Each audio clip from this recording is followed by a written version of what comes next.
talk about that just very quickly.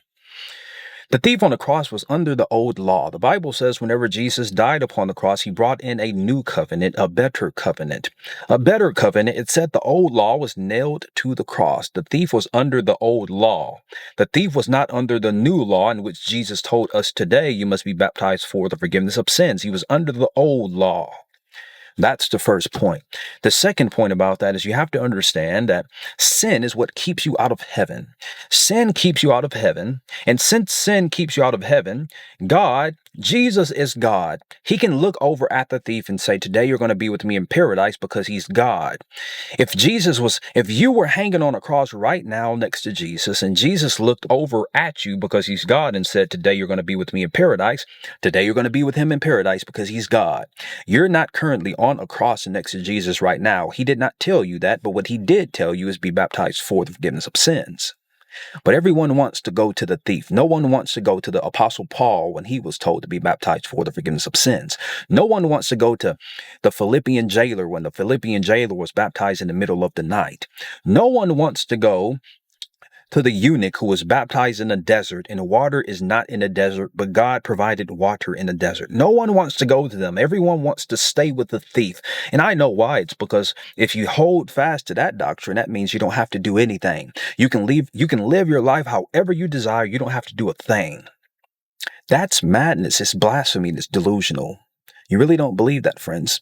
And I'm saying this in a very bold way because I want you to understand the truth. We're living in a world where Satan has roamed around and he's so busy. He's busy. So perhaps I have to be a little bit more bold than usual. And I'll just be completely honest as well, because it kind of makes me very sad. It makes me very sad to see how lost people are. It really makes me so sad. If you only knew, I talk to my wife about this all the time. If you only knew, it genuinely makes me so sad. Because the Bible says that these people, they profess themselves to be wise, but they're fools. It makes me so sad that a person can tell you, no, don't invest in that. That's a scam. No, don't give your number to him because he's going to scam you. No, don't go that way because if you go that way, you're going to get in big, big trouble. Don't buy Bitcoin right now because it's a bad market.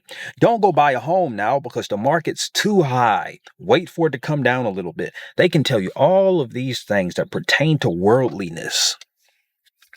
But when it comes to the simplicity of Christ's word is simplistic, it's simple. When it comes to that, the Bible says, 1 Peter 3:21, baptism saves us. And now all of a sudden, so many people are confused and it's so simple. The Bible says in Mark 16:15 and 16, he who believes and is baptized will be saved. But if you do not believe, you're going to be condemned. Now, all of a sudden, people don't understand the simple math of 1 + 1 = 2. Belief plus baptism equals saved. He who believes and is baptized will be saved. If you don't believe, you're going to be condemned.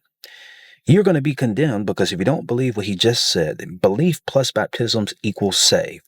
If you don't believe that belief plus baptism equals saved, you're condemned because you don't believe. Why do you call me Lord, Lord, but you don't do what I say? I just went on a very long tangent, but I had to add that because it's never ending. The thief on the cross is never ending. It's never ending to say that you're saved by faith alone. That's never ending. Yet the Bible says in John chapter 6 and 28 and 29, this is the work of God, that you believe in him whom he has sent. Belief is a work. So now can I say you don't have to believe? Because that's a work. You don't believe that. Because you understand you must believe. You must be baptized. Friends, just obey the truth.